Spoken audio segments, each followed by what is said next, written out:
This is the Comedy Kiosk, podcast by Monday and Munoz. Please welcome Monday and Munoz. Welcome to the Comedy Kiosk, a podcast in which we discuss news, opinions, and ideas about comedy. I'm David Munoz. And I'm Igor Monday.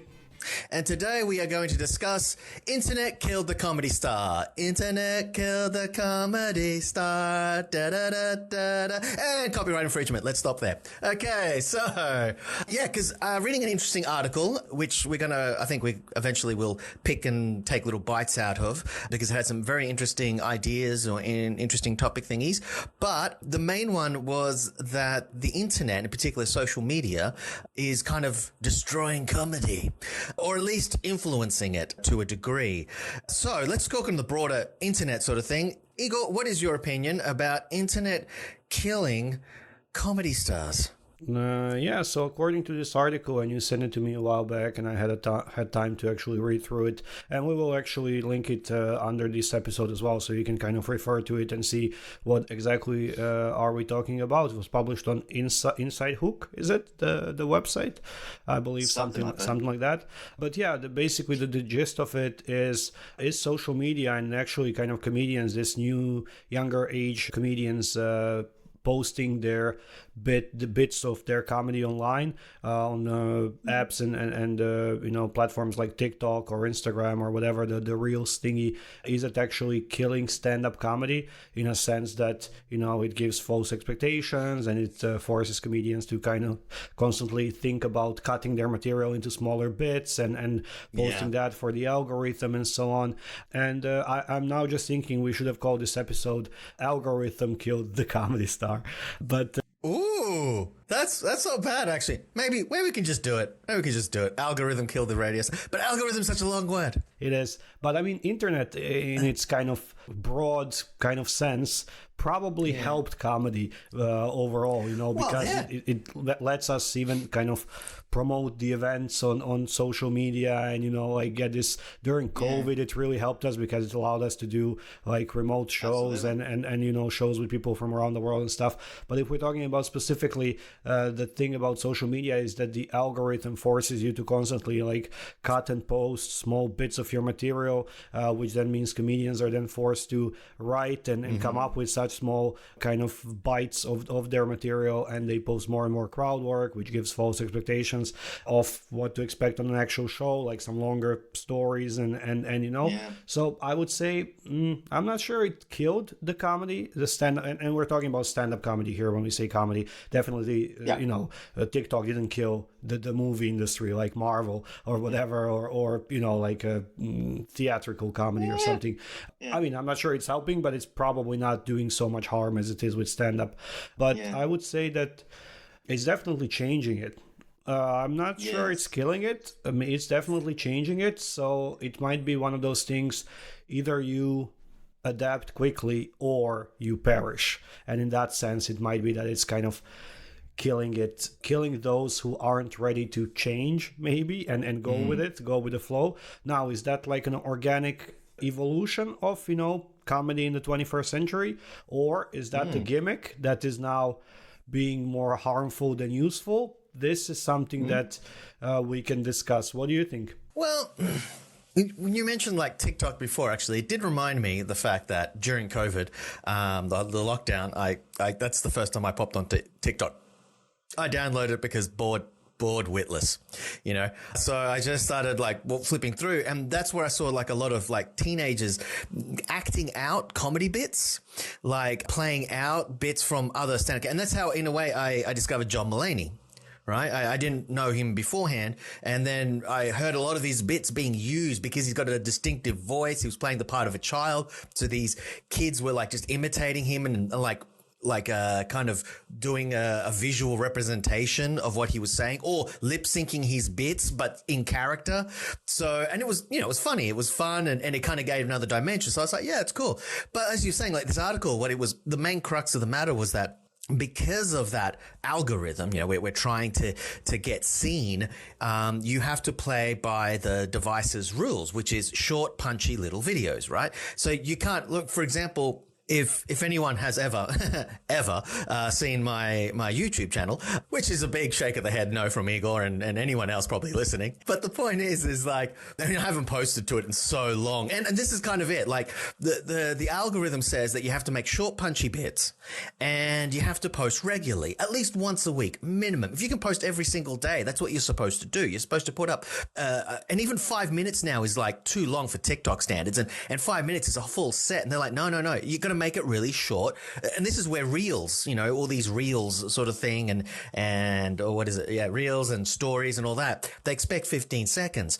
So you got to have short little punchy bits. And well, as Igor is very well aware, and any of you who have seen my YouTube, no, none of you still. Okay, never mind. The point is that you will see that I do not do short, punchy bits. I do long, rambling bits like as I am doing right now. And, it just carries on. And there's little bits of humor and voices and characterization in there. But that's my style. I'm a rambler. I'm a raconteur, to put it more, what's the word? Pretentiously. Yes. I'm a raconteur. And that's my style of comedy. And that sucks for social media. It just doesn't really work. Like, I remember once, Igor, I think it was you, or maybe it was Oleg. You were trying to come up with, because you were, or maybe it was Mumsy. I can't remember. Someone was like, post a picture of you with like one of your one-liners underneath the picture or something like that. So for advertising purposes. And you guys were like searching for ages for something for me. Like, we can't find shit, Dave. Like,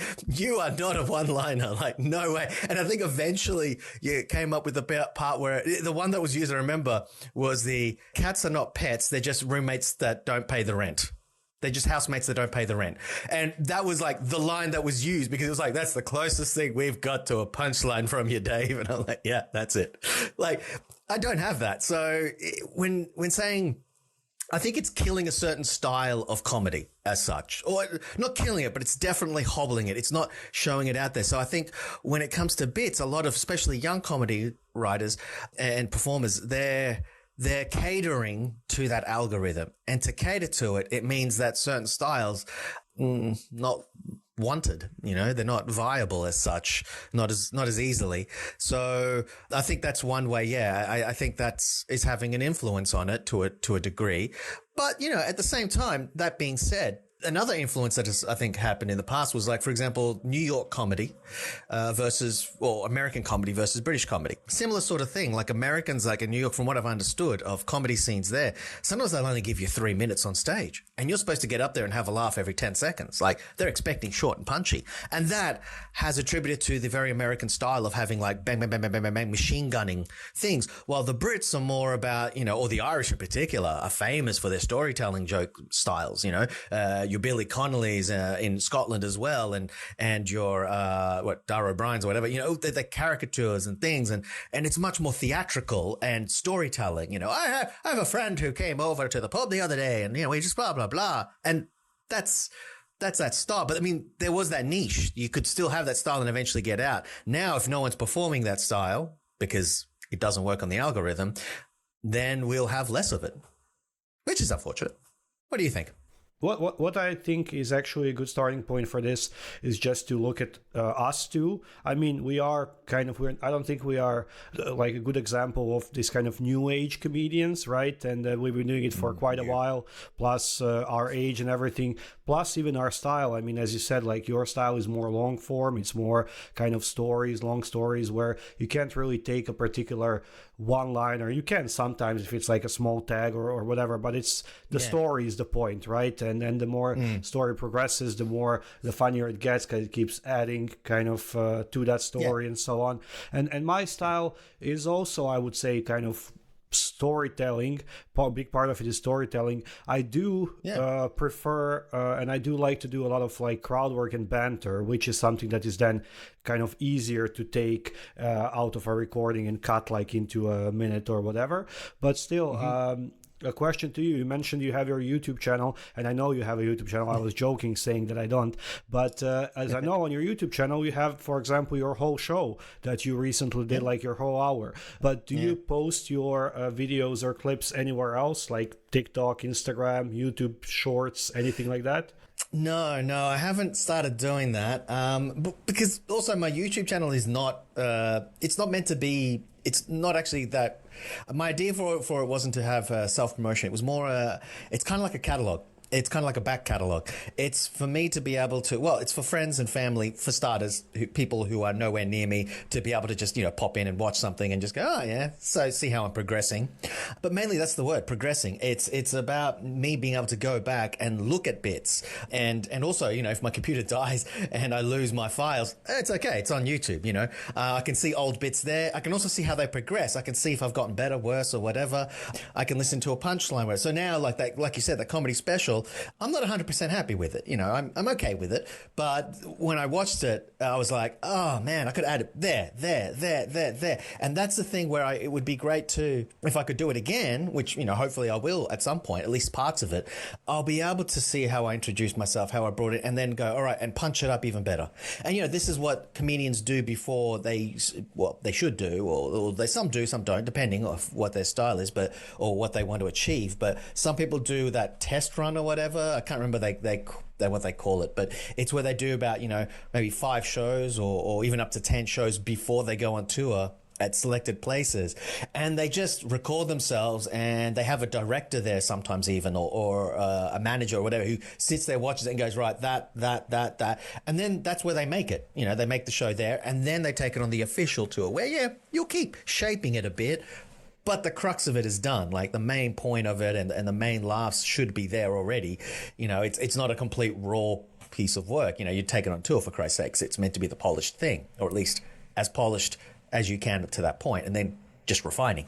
So anyway, but the thing is, yeah, that's why I use that YouTube channel. So I've never cut those bits. So you're basically saying that to you, like YouTube and basically the internet at this point is just a way of storing those videos. It's like a database, right? It's not actually for promotion or exposure or anything like that. And for me, I tried using those kind of platforms for, I would say, self-promotion or whatever, for exposure, actually cutting and posting some videos. I have a YouTube kind of shorts page. I have my kind of comedy Instagram page. I have my TikTok page as well, and I have maybe 5 or 6 videos there in the past year that I've posted, but it's nothing. I mean, like, you post a new video and TikTok, for example, it would boost it immediately. So it would show it to people in your kind of geographical area as well, people who overlap with those interests or whatever algorithm thingy.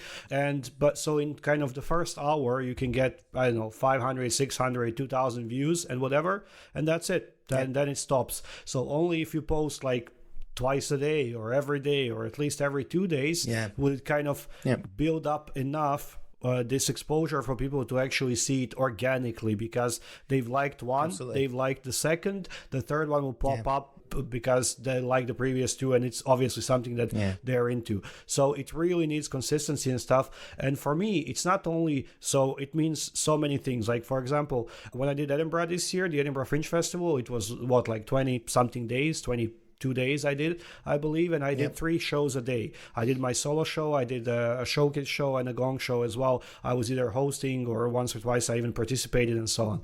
And I was thinking, oh my God, what an opportunity. Like, I can record, every day I can record, and I'll find a minute, I'll find a good minute in one of these shows, definitely, which means that then the next day I can get up, I can cut this minute, I can add subtitles to that, and there are even now like apps and this kind of AI generated kind of platforms that will do it for you and everything, and then just post it. Boom, 5 minutes of work and I have a video kind of every day, or I can post every 2-3 days and I have a bank of videos that I can keep posting for the next 3 months. Wow, sorted. Exactly. Amazing. What actually happened was, first of all, so often you come to the show and you just forget to set up recording. Not forget, but if it's just because some comedians do it, there were comedians who were doing a showcase who show up with their phone already on this kind of a stand or what do you call it, a tripod.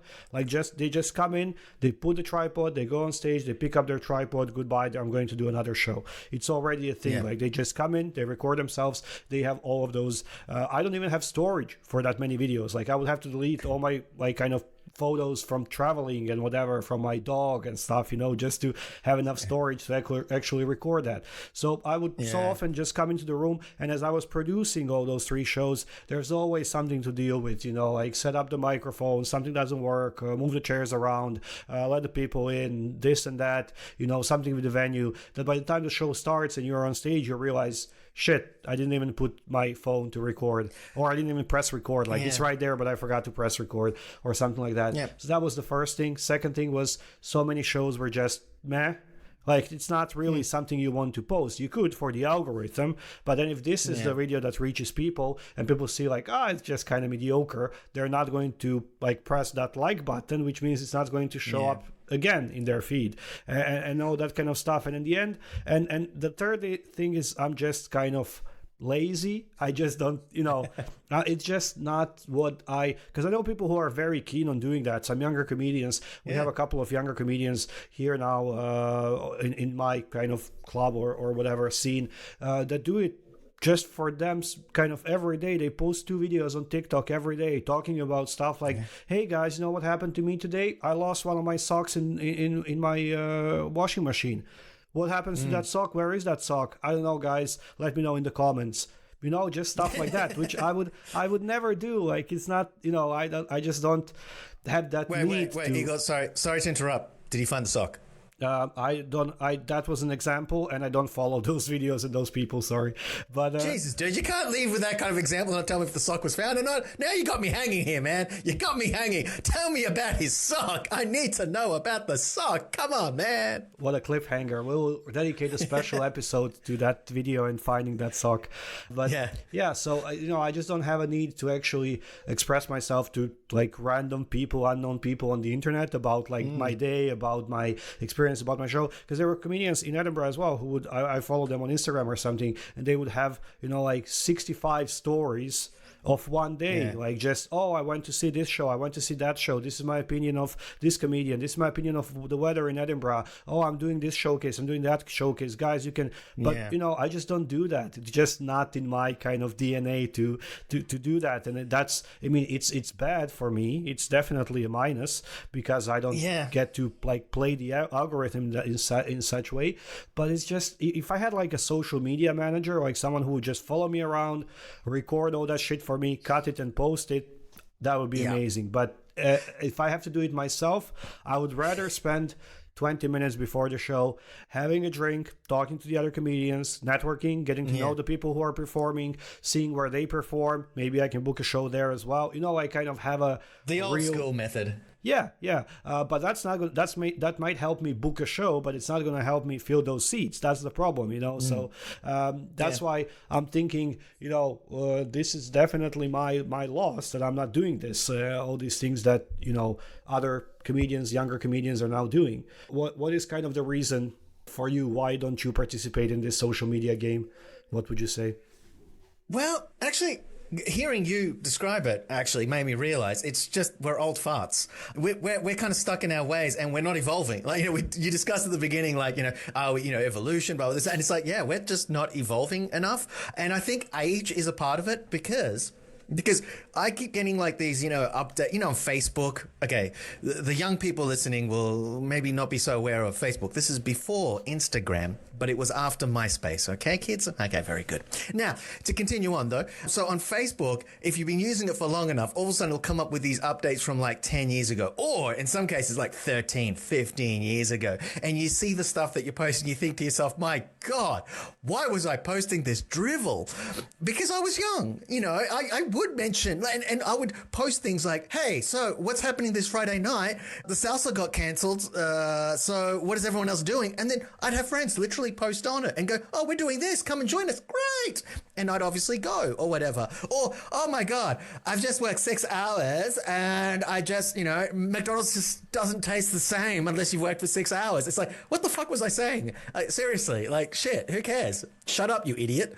Like, no one cares. But then I'd have friends like it or comment on the bottom like, oh my God, you're so right, Dave.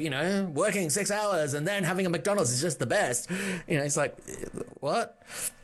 So I think part of it is that we are past that caring stage of trying to impress people or trying to say, hey, look at me, look at me. We save that for the stage. Obviously, we still do, but we save it for like the stage part. And then afterwards, we just want to have a drink with our mates and just, chill and just, maybe dissect what we just did, but not have to edit and crap. So, and when you were talking about like Edinburgh and stuff, and I was just thinking like, the Irish comedians, as I was saying, the storytellers and things, and for example, Ed Byrne, right? So Ed Byrne, I saw him like, his whole time in Edinburgh, the only thing he was posting was him drinking beer with friends, catching up with Sarah Pascoe having a beer, and then it'd be him and Sarah having a drink. And you're like, yep, that's it. Way to go, dude.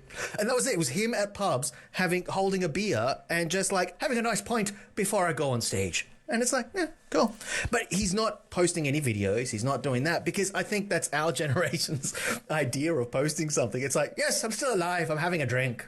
Well, not. I mean, yeah, but also he can afford not to post anything as he's on like BBC regularly, and no one needs to. Yes. He doesn't need Instagram for exposure. People know his face from television. He's going to sell out his Edinburgh show because he's been doing Edinburgh for like 30 years, and he's been on TV for 15 years, and he's kind of a panel show regular and Live at the Apollo regular and whatever. He doesn't need all that hustle. He's established. So and all of that, like that older generation, by now either you've made it or whatever, screw it. But the younger guys, you should see, and what they do is they really play that game. They really play that algorithm. So for example, they would be like, oh, I went to see a show of my fellow comedian from London, like one London comedian kind of going to see a show of another.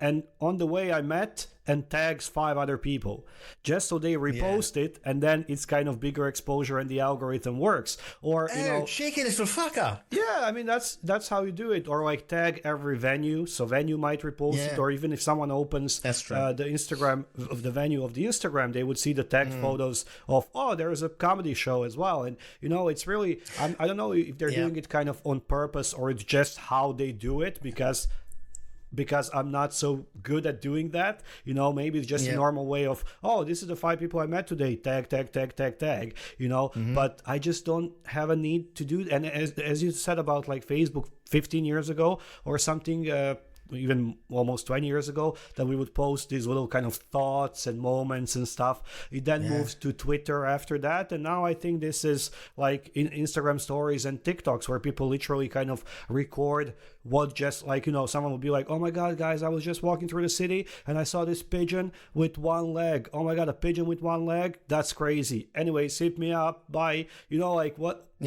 But that's kind of, but it helps them. It helps their exposure. I just don't want to do that. And I just don't feel like doing that. I do think that recording and posting your actual bits, or at least crowd work or some one-liners or something that it's not really going to spoil your show, for example, but it's going to show your style and, maybe attract people to your show. I think that's kind of valuable and important. But for that, again, I just don't have the patience, and I don't have, what I really need is like a roadie, like a groupie, someone to follow me around and whatever, like with a good phone or something. And whenever I have a show and I worry about either producing or performing or, something, this person I don't think you know what a groupie is, actually. I just realized, I think you're misunderstanding what a groupie does, and you're not using the groupie correctly, all right? You're not using that groupie the way it's meant to be used, the way that she would like to be used, maybe. I don't know, maybe not.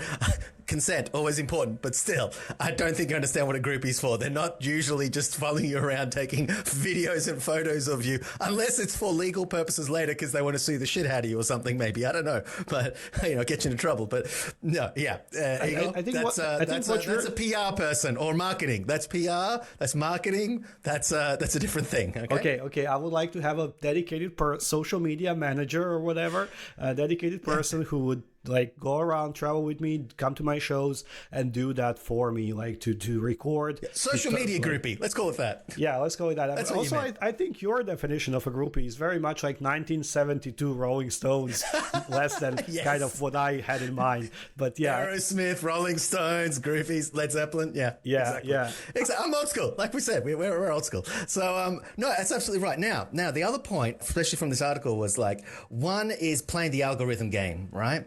Now, the main part, the other big part, and the reason why they're saying it's killing comedy is what we're posting, okay?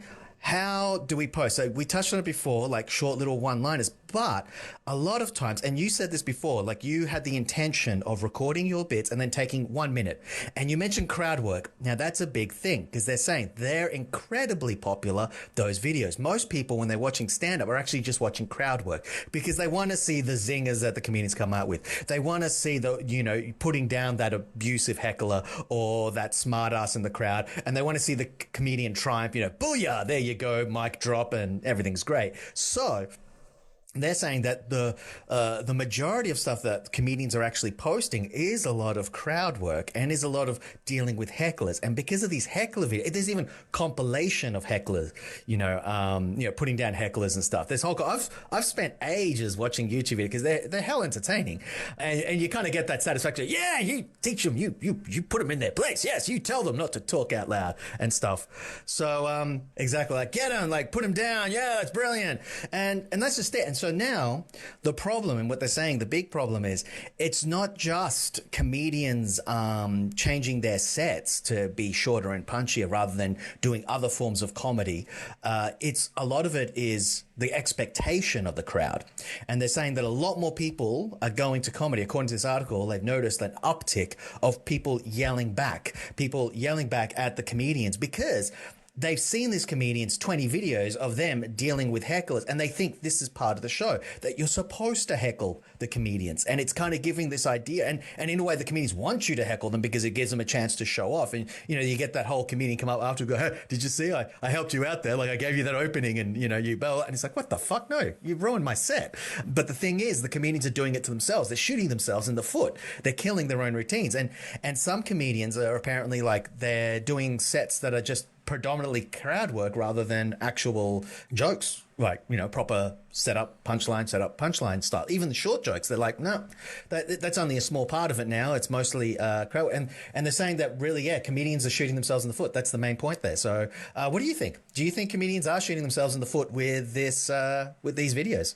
Well, I think that, first of all, I see that in the last maybe 3-4 years, 5 maybe, there is this new kind of style of comedy which is actually predominantly crowd work, and one of the local comedians here actually wanted us to come up with a name of this new style of comedy, because he refuses to call that stand-up comedy, because stand-up comedy should be like, a guy with a microphone a person with a microphone telling pre-written jokes and whatever. And this is more like improv, but without the prompts, just kind of, okay, I'll engage you in a conversation and something funny will come out of it. So it's kind of a new style or a new, direction of comedy altogether. And I see that more and more comedians like Andrew Schultz or Matt Rife and so on, they're posting exactly those kind of things. They're posting crowd work. They're not posting their jokes. They're not posting their like punchlines or whatever. They're posting crowd work. And this is because for a lot of people who, even those who do attend stand-up, but especially those who don't attend stand-up, the crowd work bit and the improvised bit is way more valuable than the pre-written joke, because they kind of know, and they're right, that I can do the pre-written joke 100 times and record 100 times, and I'll post only the one where I got the biggest laugh. But all this kind of crowd work and banter, it's very unique and it's a one-time thing. Only one time on one show I will talk to this one specific person and we'll talk about this one specific thing that just happened or they commented or whatever. So it's that kind of spur of the moment kind of thing that cannot actually be fabricated. It's always kind of very spontaneous and unique and stuff. I mean, it can, of course, and then a comedian's like, you can have pre-ready put downs and stuff like that. Course, like, of course. Jimmy Carr, and I would say like to name it would be Jimmy Carring it, like Jimmy Carr, because he became famous for his dealing with hecklers, and he has some specific ones that are just well known. The whole slapping the dicks out of the person's mouth sort of stuff, like that. They're all. That's a very famous one that he's done 1,000,000 times, and people just love hearing the same one over and over again. But which is kind of rare, because normally I think people would be like, you've already used that. But that's Jimmy Carr. And the thing is, like, even he has to set aside a moment of his show, but he sets aside a small part. That's the difference. He's still old school comedian. He still does long comedy bits. He does a whole show, and in the last 10 minutes, he's like, all right, free for all, let's go. But the younger ones, apparently, yeah, the newer ones, they're kind of doing 90% of it, just dealing with, like, just doing crowd work and stuff. Yeah, I mean, I see it on some people here on the local scene. I see it on the internet as well, and that's the part you see as well. So there are several kind of touring comedians around, people that tour around Europe, and then every city, every show you go to, again, as you mentioned, they have some prepared or kind of pre-practiced bits and responses, because if they go like, oh, is there anyone here from, I don't know, Germany? Haha, you don't have a sense of humor. Is there anyone here from France? Haha, no one likes you. Is there anyone here from Italy? Oh, what are you doing here? Shouldn't you be somewhere selling fashion, whatever, like some, I mean, I didn't really think this through, so these are not good punchlines, but you know what I'm saying, like some kind of stereotypical answers to every group of people or whatever, to even a part of the world, like, oh, you're from Balkans, this and that, you're from Eastern Europe, this and that, you know what I mean? Yeah. So and then only those clips end up on TikTok or Instagram. They don't publish their actual jokes. They publish that banter, and this is what reaches a person, you know, like a person who's not even has never heard of them or never been to their actual show or whatever. Matt Rife made a whole career out of that. Well, that and being handsome, apparently, but you know, like that's but that's another thing. I think that if you look at some kind of older generation comedians, Ed Byrne is not a handsome man. I mean, like, maybe he is to someone, but I wouldn't say that he's like a conventionally handsome gentleman. Jimmy Carr is not a conventionally like pretty boy or something. Like all those kind of comedians that are now like 40, 50, that came up like 20, 30 years ago, not to mention someone like Joe Wilkinson or whatever, like people that are really kind of, you know, even like Bill Burr, etc., oh, Louis C.K., come on. Like, I mean, but nowadays, if you look at these comedians kind of on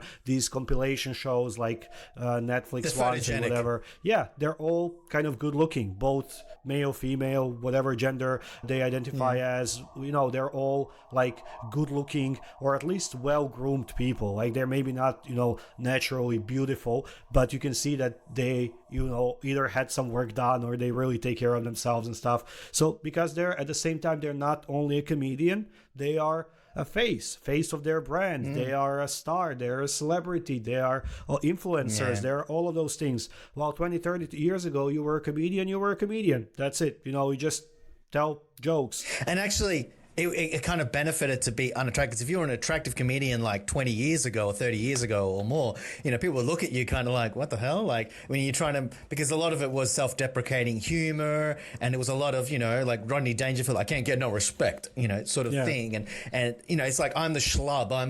I'm just an average guy. I'm just like, you know, I'm not one of these elites, you know, and you're punching up. The whole point was to punch up. But now it's like, being photogenic does help. It's the other way. Like, now you get the followers. Now, then that leads me to the next part then about social media and the internet killing, or the algorithm, whatever, killing the comedy star is, or at least the old school comedy star maybe, is the whole thing of that people who have become popular through YouTube, TikTok, things like, they're not stand-up comedians. They did, you know, little funny videos. They've done, you know, they've attracted a lot of followers, and then after they've got their, you know, thousands, if not millions of followers, they go, I'm going to do stand-up.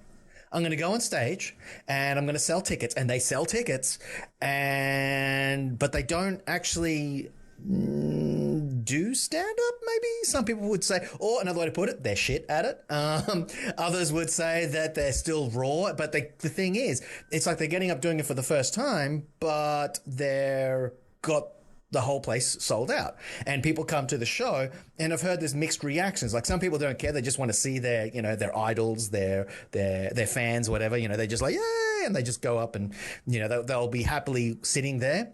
Others find it disappointing that, like, you know, the stuff that they do online does not translate to the stage as well. Or they might be like, yeah, that didn't quite work. I don't know. What is your opinion? Have you come across any of these internet-made, like pre-internet made comedians, like comedians who already have that massive following and they've decided to go into comedy? What is your opinion? Have you heard of this sort of style? Yeah, I mean, I haven't seen them live. I know some people that produce shows for such artists. I wouldn't call them comedians or whatever. Let's say content creators, because that's what they really are. Actually, they are content creators who do like 97% of like YouTube or whatever, and then once every 3 months they go on stage, because it is a good way of diversifying and converting that, let's say, exposure or fan base or talent or whatever into something else. Because when you do like money. YouTube, money. When you do YouTube videos and stuff, you mostly live off of like sponsorships and whatever. But with this, even if you charge, I don't know, 10 euros, but you can sell 500 tickets, do the maths. Obviously, like money goes towards like taxes, fees, producing everything else, but you are at the end of the day, you're left with some kind of lump sum of what you've earned while doing kind of YouTube and with all of these kind of social media platforms. It's very tricky because sometimes the algorithm doesn't like one word, or even if there is some kind of song used or the wrong word said or something, someone can submit it for this like copyright infringement as well and whatever, and it can get taken down and stuff. So it means you've spent maybe 1, 2, 3 days on recording, cutting, editing this video, which then gets deleted or something. It's not like guaranteed income, but if you choose a room with like 200, 400, 500 seats, and you are like, if you have 2 million views on each of your videos, you'll definitely do like 500 kind of rooms, 500 people rooms. It's kind of doable. And there is this example of Uncle Roger, Nigel Ung, but he was a stand-up comedian before he started. He was a stand-up comedian, then in like COVID he started doing this kind of character of old Chinese uncle who comments on stuff online, food preparation, mostly like kind of food videos, and that's what got him kind of super famous around the world. And then he started touring his show, where he would do kind of 2 halves, one half as Nigel as his real self, just doing stand-up, the other half as Uncle Roger as his character, doing stand-up as well, but mostly kind of commenting on those things that happened in those videos and like bantering with people and stuff like that. And so I would say in his case 2 things complement each other, like his stand-up experience and his style with his online character and his kind of YouTube videos and content creation and so on. But when it comes to just some gamer that streams World of Warcraft, has like 10 million views on each video, and then he says, oh, I'm going to go and do stand-up because that can actually convert into some real money off of the, like ticket sales. Nah, I don't know. I mean, it can work. Maybe this person is also naturally funny and it was supposed to be doing stand-up the whole time. Like, I mean, Bo Burnham started by doing kind of random silly videos in his attic when he was like 14, 15, just like kind of goofy little videos. And he ended up like, recording the most kind of critically acclaimed and viewed, one of the most viewed specials on Netflix that he kind of this Inside that he recorded and produced all by himself during COVID. And it was just, I would say, just artistic kind of, not even in terms of comedy or stand-up or anything, but in terms of art, just a masterpiece, just a wonderful kind of piece of art. So, if social media is just a platform to discover that you have something to say, that you can reach out to like many people, that they will buy what you're selling and stuff, and then converting that to stage, fine. But if it's just a cheap kind of cash grab where that, okay, I'll sell 500 tickets and I can come there and talk about whatever, no one really cares, they just want a selfie with me, then fuck you, dude.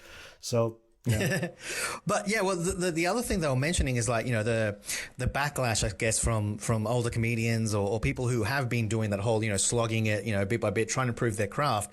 And then all of a sudden this person who, let's say it's not even World of Warcraft, like it is comedy related, but, they do funny little videos where they just, skits with their friends and family or whatever, and then they do a stand-up set, and of course because they got those followers, the venue gives them a prime slot. They give them like, these prime slots. And this is what the other comedians like are getting annoyed at, is the fact it's like, and it's not even, and they're like, it's not even that good. Like, as in it doesn't translate well, but they still get the spot, which it's like, but the rest of us have got material. But it's the venue's argument, of course, is like, yeah, but you can't fill out the whole auditorium. You can't make as much money as this person can. Yeah. And I remember hearing of, some organizers basically going, yeah, they're not good. They're not really that good at all, but they still bring the people in. And until people stop coming to their shows, it's like, I'm going to give them a slot sort of stuff. And, I don't know. What do you reckon about that? Because that is, I get both sides of the argument because, from the business side of things, you need to fill those seats to stay open for a venue to make money and all the rest. But at the same time, it's like, you're kind of diminishing the quality and expectation of what is comedy. So I don't know.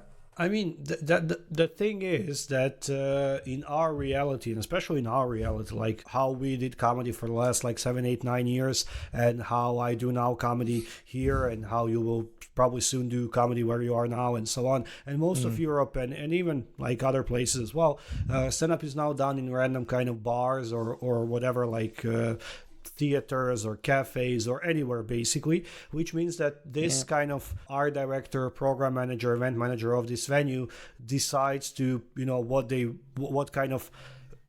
prefer. Do they prefer just people to come in and fill those seats and sell tickets, or do they prefer some kind of actual quality events, or is it something for randos, is it something for their audience, etc. If it was a proper stand-up club, then a proper stand-up club would always book proper stand-up comedians, and what would matter would be stand-up credits. Like if I say that I've done this festival, that festival, whatever, this other stand-up cellar, stand-up store, all these kind of venues, if I did especially some TV, if I did Live at the Apollo, if I did the Letterman back in the day, or nowadays whatever, the what's his name that does the late night show and whatever, then those are credits and you can be booked at any stand-up club around the world. If it's a bar that wants to fill seats, he doesn't even care if you're funny or if you're stand-up or whatever. I can say, okay, it's spoken word, it's slam poetry, it's whatever, as long as it fills the seats. It's not dedicated, they don't care if it's funny or not. So I would say that's the distinction, how to actually fill seats as a purely comedian who is not doing the online thing anymore.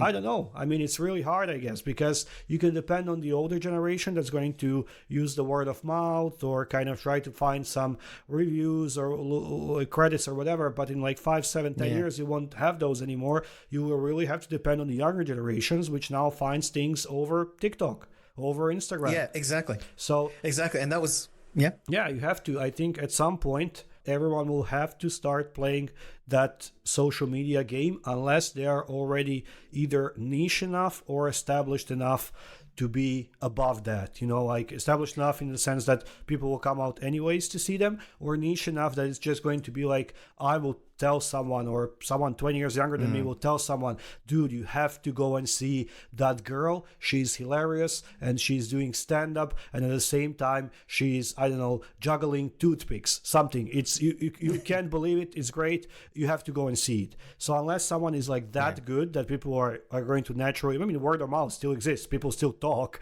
It's just that, but what's happening now, it's there is a new bar, kind of a performance venue, actually, in a bar, in a restaurant that's opened up here in Zagreb a month ago or something. And how do I know this? I know this because a person sent me a TikTok video on which another person, just a random person, not some influencer, not some food blogger, not some journalist, not some anything like tour guide, just a random person recorded a video. Today I'm going to this new place that opened up and I will tell you what I think about it. Okay, this is how the menu looks, this is the interior, what you can get here is some live music, some food, so if you're interested in those kind of things, check out this bar, right?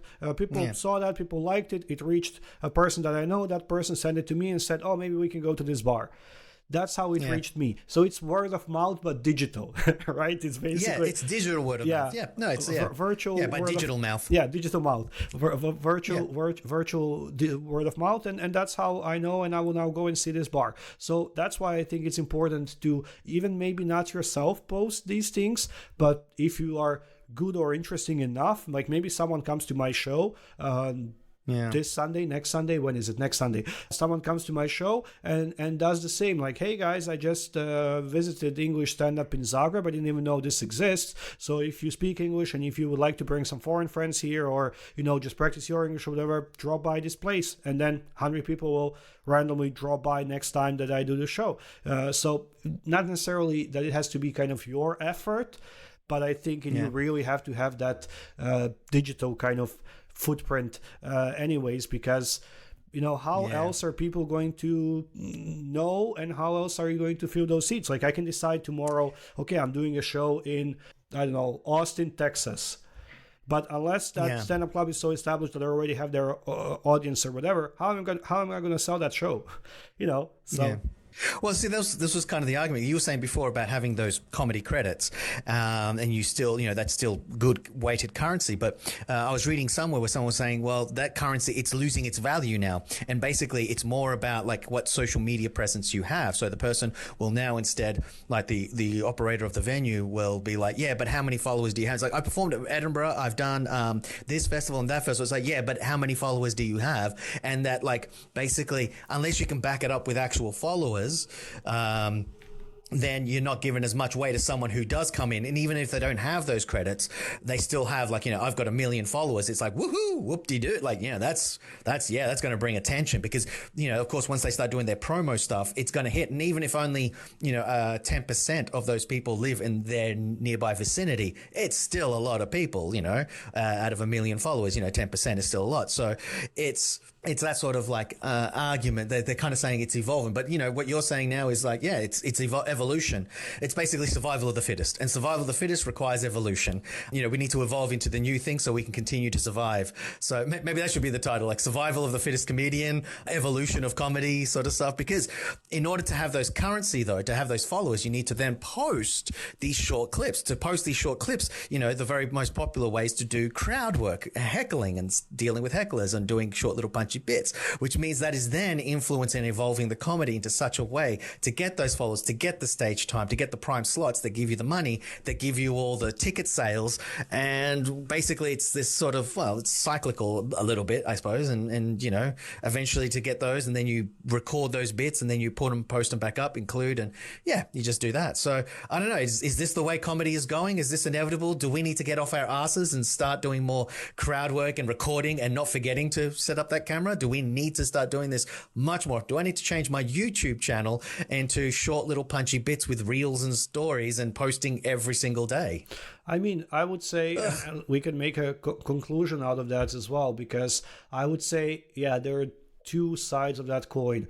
One side is like, do we need the social media and the internet to actually get people to know about us and to come to the events and to sell those seats and stuff? Yes, I would say yes, because it's kind of Absolutely. Up until like whatever 60s or something, there was no stand-up on TV. There was stand-up, there was comedy, but it wasn't on TV. Then it started being on TV, and you had to be kind of TV ready. You had to learn how to make those like tight 10 that can be featured on some like Carson or Letterman or something like that, right? Yeah. Even like people are putting their stand-up bits on like streaming, audio streaming platforms like Apple Music or whatever. Like the whole show would be cut into, let's say, 10-minute bits and put on like Apple Music, where people can listen to it like a podcast or like a song or whatever. When YouTube came, people started putting their specials or even their longer kind of 10s, 15s, 20s on YouTube. Now we have TikTok and Instagram and stuff, Reels, and you have to be able to cut and present those small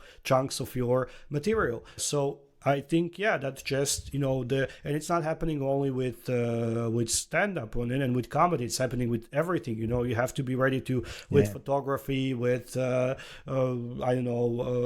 literature, with any kind of art, you have to be ready to preview it and to demo it online for people to see it, to find it. All the bars, cafes, they have, like TikToks, Instagrams. You would, if I want to see this new place that I've heard that someone mentioned, I will go to their Instagram and see the interior, see the events, see everything. I won't just kind of spend 40 minutes of my time to go to the center, walk around, find that place, enter, and say, I don't like this vibe. I'll see it on Instagram first. I'll check it on Instagram first. So that's why you have to be present online, and you have to be kind of... people should be able to find you and see some of your kind of what you do. On the other hand, should that be the goal of stand-up comedy? Like, should you write your show in such a way that it has those like 1-minute bits that can then be recorded, chopped, titled and posted. No, I think it should be just a tool, just a support tool to actually, get those bums on those seats. But you shouldn't do stand up just for the purpose of online clout, just so you have more followers. I don't think stand up comedians should be influencers, like digital influencers in such a sense. I mean, I think they should be shaping minds and present ideas and like Bill Cosby really should not be an influencer. I mean, some comedians definitely. Some comedians shouldn't be allowed online or near people. But so that's I think as a tool to support what you're doing and to get greater exposure and kind of following, great. But as a way of just turning stand-up into a digital media where you're just cutting small bits, posting that, and being like, okay, I have 100,000 likes. Yeah, but you had like 5 people at your show. What I like. So, and I think for us, you said like, do we have to do it, or is it going to be the end of our stand-up careers or paths if we don't do it? I think not, because what we do is it's not Igor Monday specific or David Munoz specific or anything. It's just a novelty thing. It's like an English comedy in a non-English speaking country, and people are going to come out to see that rather than that guy from YouTube or that guy from TikTok.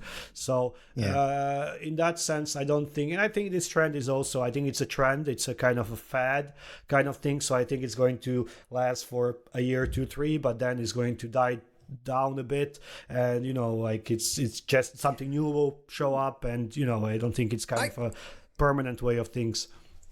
I think, I kind of disagree with that. I'm going to have to say that I think, unfortunately, it's, someone could say social media was a trend, but it's not. It just evolved into other forms. I think this is also going to be the same thing. I don't think it's going to go away. Like this whole thing of having followers, I think is going to be, I think it's kind of here to stay, but I think it will evolve in the sense of, like some of these people might come up on stage and they'll either, one of two things will happen. They either get up a few times and their fans will realize that live, this person cannot pull it off. They're not actually a stand-up comedian. Instead, they're a content creator, as you said, and they're better viewed on screen, and they'll just won't go to their show. So eventually they drop off. Or those people will find a way of making it palatable to the stage, whether it's straight stand-up or whether they kind of create a new form. But basically, it's, once again, survival of the fittest. It's, some of them will make it, some of them won't. People are going to take these slots, and I think it's up to the organizers to kind of mix it up. I think it's up to, like, now that I'm probably going to try to become sort of an organizer myself, and you are, it's sort of like, okay, we got the person who has a huge following, and we have a person who I know is really good, but they just don't have that quite the following or whatever. It doesn't matter. I'll put them both on the bill. I'll give them good slots. In what order you choose, you might put like the YouTube person first, for example, or the TikToker first, or as in second last, and then you put the established comedian at the end to leave everyone on a high note of this was hilarious. But you might do it that sort of style. You kind of, I think it's up to the organizers to mix it up, quality with quantity, and trying to create a show out of it. But I think if you're only giving there's only one headline slot, and you're giving it to the TikToker who doesn't have any experience, well, that's your gamble. But like you said, it'd be better to give it to the person who's really good and give that TikToker maybe a smaller slot, maybe not a headliner, but a smaller slot, like, tell them to promote it as, me doing stand-up, my first, open mic, and being one of the support acts and saying, see how you go with that. On the other hand, I would say then, give yourself 2 headliners then and put one after the other, and you decide how you want to do it. But that sort of thing. But I think it's an evolution. I think those the having followers and things is something that's going to become quite important in future, and it's going to be because we grew up with it. Because when you're young, you post 1,000,001 dumb things, but eventually you get friends who follow you and things like that. And then once you start performing or doing these videos, or even doing stand-up, hopefully they'll see it, and that'll help. Yeah, I mean, I agree with that as well. I think it's not only in the hands of like comedians or content creators or whatever, the audience as well, but also the producers and the organizer, the bookers, because they are the ones deciding who gets to perform on their stage. So a proper stand-up club, I'm sure, like the Comedy Cellar or the stand-up store or whatever, comedy store, the proper venues will still prefer proper comedians with proper credits over some like person who has, 5 million followers online, but cannot do solid 5, like tight 5 on stage. So no matter how many bums on seats that brings, it's still, not what they are aiming to achieve with their whole concept and the venue. So yeah, I think it's going to be in the hands of the producers as well. So yeah, on that note, I think we can wrap this up. The topic, we still don't have, obviously we still don't have a name for this episode, because during the episode we kind of pivoted around 17 times and kind of flip-flopped between what we're going to call this, but we're going to call it something definitely. But you can check out the article about this topic, and we will link it below as well. Is social media killing comedy? And if you have any comments or questions or topics you would like to hear us discuss, feel free to drop them in a message or a comment or anywhere on one of the platforms you found us. Thank you so much for listening. I've been Igor Monday. And I've been David Munoz. Thank you and goodbye. Good night.